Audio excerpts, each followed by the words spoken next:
Hello and welcome to the Ireland on the Fly podcast, the weekly podcast covering the latest news, reports and interviews from fly fishing in Ireland. My name is Darragh Whelan and we'll be covering salmon, sea trout, brown trout, even pike and bass throughout the season as we find out about the future and tradition of this sport that we all love in Ireland. We'll be speaking to guides, instructors, gillies, fishery owners, anglers to find out more about what it is that makes this sport so special, from the history to what's going on right now, and also to maybe try and get a sense of where we're all headed. For the very first episode, we're going to be speaking to Shane Gallagher, the manager of the Drowes fishery. The Drowes, of course, opens on New Year's Day, one of the first rivers to open, and regularly gets the first salmon caught of the season.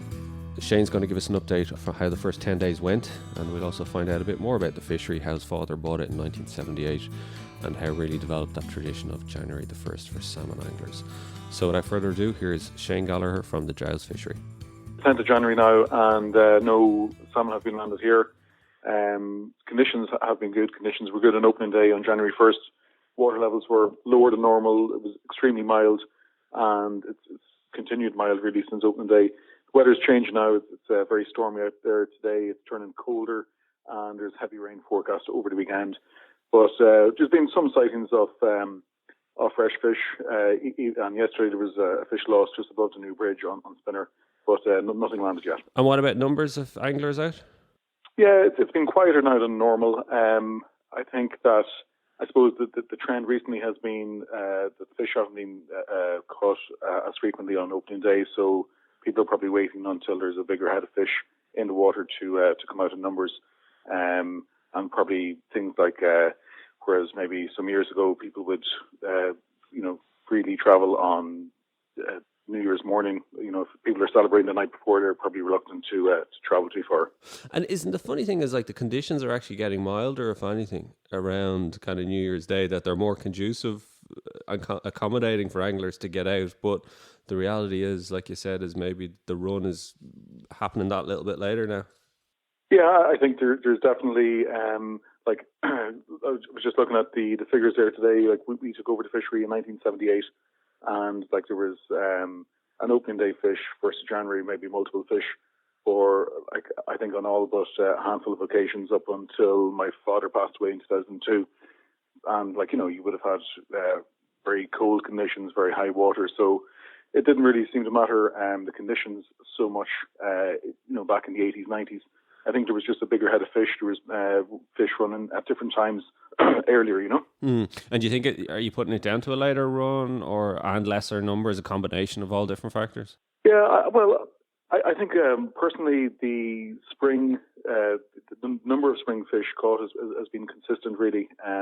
But when they have been caught is the factor that's changing. So, the quality of fish, even last year now, we were probably getting our run time seems to be extended, whereas before, maybe at the end of, maybe middle to the end of April, the spring run would have been all but over in the river, maybe back in the 80s. It's extending now, but it's definitely contracting at the start of the season. And are you having to change anything for yourself in terms of the running of the fishery to reflect that? Or do you think, I suppose what I'm asking is, New Year's Day, opening day, it's still going to be the mark in the calendar, isn't it? It's still going to be the tradition no matter what? Well, I think so. If you look at some of the Scottish fisheries, say tomorrow now is the 11th of January, you have the Hemsdale, the Thurso opening, you have the Tay opening on the 15th. So, there are other fisheries around the country that open early. Even in Ireland here, you have the Lennon and the Lacca and Lochgill. But the opening day stays the same. But if you look at, say, the Scottish fisheries, probably only the River Tay now and open on the 15th will consistently deliver a fish on open day. It's probably, if you look at all the opening days of fisheries throughout Ireland, England and Scotland and Wales, it's probably the exception rather than the rule to produce a fish on the first day of the season for any river. So, it's become an expectation, but it's probably exceptional rather than the norm, really. And in fairness, opening day in the Drowes is about anything but fishing in many respects, Shane, isn't it? Yeah, I think so. It's a tradition. It's a chance for people to get together. It's a long winter. It's probably after the Christmas holidays. It's a long time to spend cooped up with our family members as well. So it's nice to get out on the water, maybe test some new fishing tackle that we've had for Christmas. And it's a tradition. I think it's important. Even, say, on closed fisheries like the River Liffey, there's a dispensation given to anglers to fish on the 1st of January on their traditional open day, because I think it's an acknowledgement that, as you say, it's more than just fishing. It's there's heritage there's culture, there's a whole part of what salmon angling really means, Yeah, and I didn't make it up this year, but I was there last year, and I was struck by, it was carnival atmosphere is maybe the wrong word, too strong, but it was a real sense of camaraderie and chatting to other anglers, who'd been coming for 10, 20 years. Again, they just make it a tradition of making a point of coming. It would be certainly a big part in a lot of salmon anglers' calendars, and we're very proud of the fact that we've had people there's a guy, Darrell Kennedy. He caught for salmon, I think, when he was 8 years of age in 1982, and he hasn't missed the 1st of January since. He was brought down as a boy with his late father, Trevor Kennedy, and it's just from generation to generation, and it's become a mark in the calendar. Probably there's as many non-anglers or non-fishers just up to see to talk to anglers and to see what what's been caught or what spawning was like, and just to have a chat. Just it's a long enough close season, and it's just a nice way to mark the start of the season. I suppose opening day is important. It's an important day on any fishery, but when an opening day coincides with the first day of the year as well, it's sort of extra special. Did you say Darrell? He was 8 years of age when he caught? Yeah, Darrell Kennedy from Moira in County Down. He's a butcher, and he's been coming every year since then. So he hasn't missed. He was there this year again, and driven through snow and ice and everything to be here on the 1st. And he's married himself now with a young family, and he's still making the pilgrimage every New Year's Day. And of course, as well, for you and your family, Shane, it's Christmas is obviously a busy time for everybody, but for the Gallaghers, it must be exceptionally busy for you guys trying to get everything ready. Yeah, well, we certainly turn our attention from turkey to salmon once maybe on Stephen's Day, and the phone starts ringing, and we start to get emails and people asking about conditions, and we're always keeping a wary eye on the weather forecast. So yeah, it's a big day. My own children love coming up and talking to anglers that they haven't seen, for 3 months from the end of the season. And yeah, it's certainly it's probably the biggest day in the fisheries calendar, and the biggest day in our family's calendar. Absolutely. Did you get out do any fishing yourself? No, I haven't fished on an opening day since I think I was since I was a boy. It's always been all hands on deck. So it's maybe in a couple of days after I was out for the first time, just in the last couple of days, and I didn't do any good. But it's nice to be back on the water again. And again, what I have to say is what I love about being up there is it's an open fishery on the day. You're really trying to encourage numbers and people to come. You provide soup and sandwiches. You don't have to do it, but it's just, again, it kind of adds to the overall atmosphere on the day, I think. Yeah, well, I suppose that was the way it always, as I remembered as a child. As I say, my father, he grew up on the banks of the river, and his first open day was in 1978. He had actually caught the first salmon on 2 occasions before he bought the fishery. But I suppose hospitality was always important. I think on our first opening day, there was maybe a dozen anglers was all that was turned out, and over time, then I suppose the fishery's reputation grew, and it would have been an open day fish. There was always a bit of rivalry with the Liffey, so my father sort of pushed a boat out to try and put the Drowes on the map. It's it's a small river. It's only 5 miles long, and it's coming from the county with the smallest coastline in the country, County Leitrim. So it was important to sort of make an extra special effort to make it worthwhile for people to come. Any particularly memorable fish from opening day down through the decades, Shane? Yeah, I suppose every fish is memorable in its own way, really. It's hard to maybe I suppose the most memorable fish would have been in maybe the opening day that my father actually passed away in 2002. Patsy Tracy from Enniskillen caught the fish in the mill pool, and it was probably late in the evening. We'd almost given up hopes of a fish being landed, so it was starting to get dark around 4 o'clock, and Patsy came into the tackle shop with his fish and had the usual celebratory crest of town or Jameson, and my father had, which turned out to be the last photograph that was ever taken of him with the first salmon of the year in 2002. And minutes later, he went away to wash his hands after handling the fish and got a heart attack. So that was probably the most poignant first salmon that I remember. I suppose, if anything, some place to go, wasn't it, for your father? In terms of absolutely, yeah. Well, he was relatively young. He was only 65. So, but I think if he had to pick a way to go, that would have been probably one of the best ways. And for you then at the time, because it was sudden, Shane, was it very much then kind of you were nearly forced into having to take over the running of the fishery maybe sooner than you thought, was it? Yeah, possibly. My father had been in relative ill health for a number of years previously. So I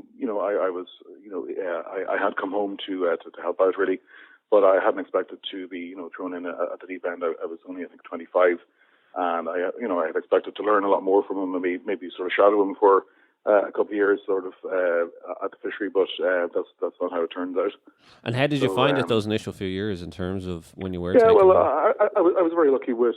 We have a very loyal anglers, loyal season permit holders, and Bill Likely too would have been a real stalwart there, and the general goodwill of the community. I think we've always tried to be very much grounded in the community, and there was a lot of goodwill there. So without the support, the help and support, and of my own family as well, it would have been much more difficult. But it turned out it's probably. There's always difficulties, and I suppose, especially with salmon fishing, and there's a lot of pessimism about salmon runs and about the future of salmon angling really in general. But it's we're 18 years on now, so things we're still open, and we're still there's still a good healthy number of salmon coming. So it's worked out okay. Talk to me about that in terms of salmon runs and the pessimism around it. You wouldn't subscribe to that, would you? Certainly the number of salmon returning are reduced, but I don't think there's any doubt that there's still sustainable fisheries in Ireland, but by any measure, So, I don't think that because a salmon isn't produced on opening day consistently on the river anymore, that it can be taken as a bellwether for the overall health of a system. One swallow doesn't make a summer, and one salmon doesn't make a season. How did the catches hold up for the Drowes for the rest of the year? Yeah, 2019 was a good year. As I said, the spring run has been consistent, and if you remember, 2018 was a drought year, so it was much more difficult. So the 2018 catch stats are out, and the catch really all over the country is down by a third or more. So I put a lot of that down to the sustained drought in the peak of the growth run in June, July. But if you look overall, I think in 2018, even though it was a difficult year overall for salmon, the spring catch was actually increased from 2017. Okay. Tell me this, do you think a lot of it is around the pessimism of it, and it's, we're seeing extremes of weather, there's a real, you've climate change, the wider kind of existential issue of kind of what the hell is going on with the planet and the environment in general is kind of feeding into that kind of sense for anglers that, you don't know, the run is changing, you don't know what's happening. It's just, there's no definitive answers anymore.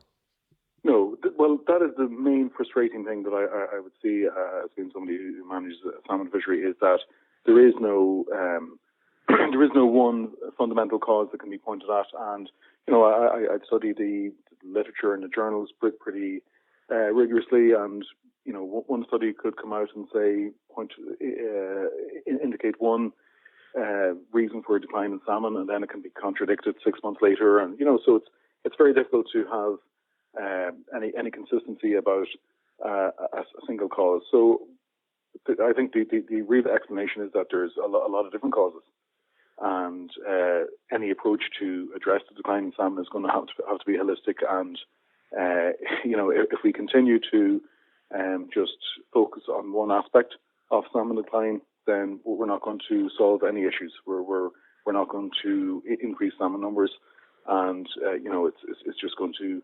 it's going to spiral further down, really.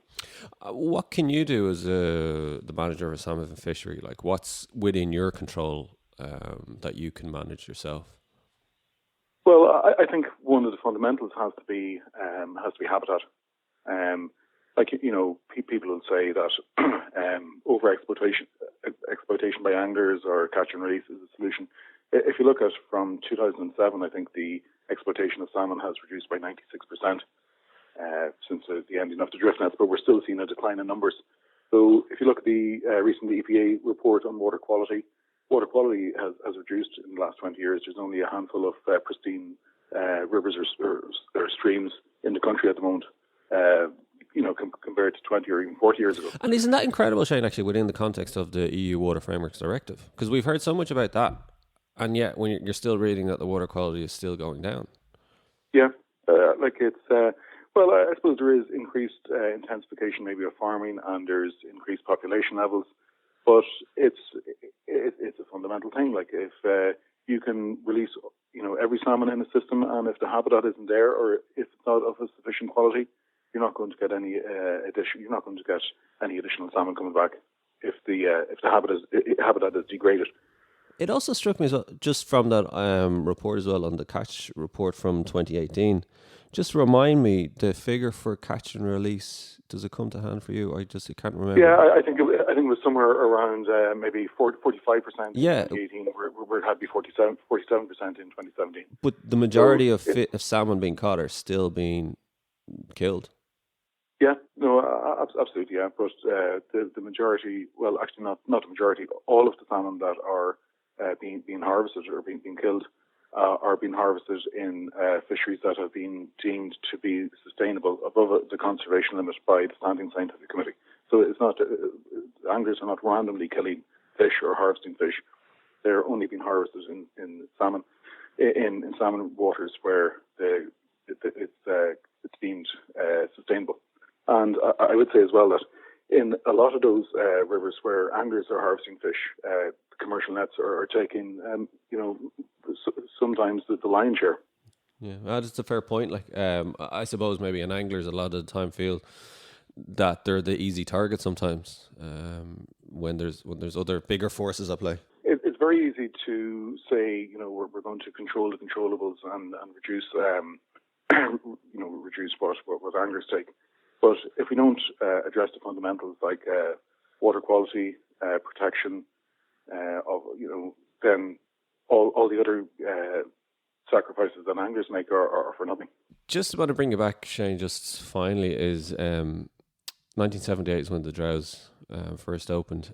You might just talk to me about, it was incredible, your father, Thomas, in terms of the fishery became available, and it was the first time in a couple of 100 years that, like, your family actually, who had owned and had lived on the river for centuries, actually had access to fishing there. Is that right? You might just give me the background to how your father came to buy the Drowes. Our family had grown up. I'm actually living in a house now, which was a mill, which was my grandfather's mill, and milling was sort of in the blood. So my father grew up, and they had a corn mill that was turned into a sawmill. And so back in the maybe mid-70s, he was supplying a lot of wooden fish boxes before plastic fish boxes, came into being to the port in Killybags, which is just about an hour's drive from the fishery. So over time, he became allergic to the sawdust. So he was advised medically, basically, that he had to exit the industry. And it just so happened that the fishery here came up for sale. So he took the plunge, and he started to develop some of the cottages that were on the estate into holiday cottages, and he developed a relationship with a German tour operator called Andres Angelreisen. And it was extremely difficult in the early days because even though the stocks of salmon were probably more than they are now, you were in the middle of the Troubles. There wasn't very many direct flights into Ireland from some of our, destinations like there is now. So it was a real struggle, but it was thankfully a success story, and we're thankfully to this day we get a lot of repeat customers. Some, as I say, going back to to the very beginnings of our association with the fishery. Did people think your father was mad at the time when he bought it? Yeah, I think so. There was probably an element of that, but I think he was lucky because he was a local, because he had an intimate knowledge of the river, and he encouraged locals, and whereas before it was managed in a way maybe where locals were excluded, and there was probably a little bit of resentment there. So when the community was behind, my father in its management, and they saw over time the beneficial effects of increased anglers and increased tourists coming into the area in the local bars, restaurants and shops. Certainly, like for a small community in North Leitrim, it's as good as my father used to say, as good as a small factory for employment in the area. Was the fishery pre-1978 like a private fishery only at the time? Was it? It went through various guises. My grandfather, my dad's dad, was actually a gillie on the river back in the 1920s, and it was probably more of a shooting estate back then, not fishing. But Kingsmill Moor, like in one of his in A Man May Fish, he devotes a chapter to coming here to fish. The chapter is called The Big House, which was actually burnt down in the 1930s. But the fishery at one stage was associated with a local hotel, but it wouldn't have been fished by many locals at all, really. Mm-hmm. But so your dad really had this vision then, was to kind of make it open for more people and to really kind of bring the community and people together with the fishery, which is the way it should be. Yeah, absolutely. And I think, now there's moves towards, say, river trusts and bringing everybody in the community, getting people involved in river management. And I think maybe my father was ahead of his time back then, because when he was growing up, he grew up on the banks of the river, literally within a rod length from the waters of the river. And he wasn't allowed to fish. Of course he did, like any young boy would. But, he would have been ran by gamekeepers and bailiffs and all the rest. So I think that really resonated with him. It struck him, and he always felt that if he ever became the owner of the river, that he would make it or run it in such a way that even to this day, like we don't charge juveniles to fish. All they need is their government license, and just to have it always within the reach of ordinary people. And I know other fisheries will have fly-only policies and will have beat systems and all the rest, but that's not really our ethos. Anybody who wants to, fly fish only on 2 miles of riverbank, they have the opportunity to do that wherever they want, really. They have the wherewithal, but not everybody can access a quality salmon river where they have a chance of catching the fish if they are of modest means, or if they want to fish, if they want to spin, or if they want to bait fish and things like that. So it's important to, in a time of dwindling participation in salmon angling, I think it's very important to make it less exclusive, to encourage people to participate. Like most of us that are fishing would have started off fishing maybe with a worm, catching a trout. And if nobody starts off spey casting when they're 6 or 7 years of age. So we have to introduce people into salmon angling somewhere if we want to protect the future of the sport. So what does the future hold for the Drowes fishery? To be honest with you, I think that the future is uncertain because of the way salmon is being managed, both nationally and internationally. We need to take it seriously. I think if you look at the conservation level attainment of the Drowes since the conservation limits were introduced over 13 years ago, we've been at the maximum at 300%. So we are sustainable, but the very fact that we're sustainable doesn't protect us from changes in regulation or policy or what's in vogue or what's in fashion.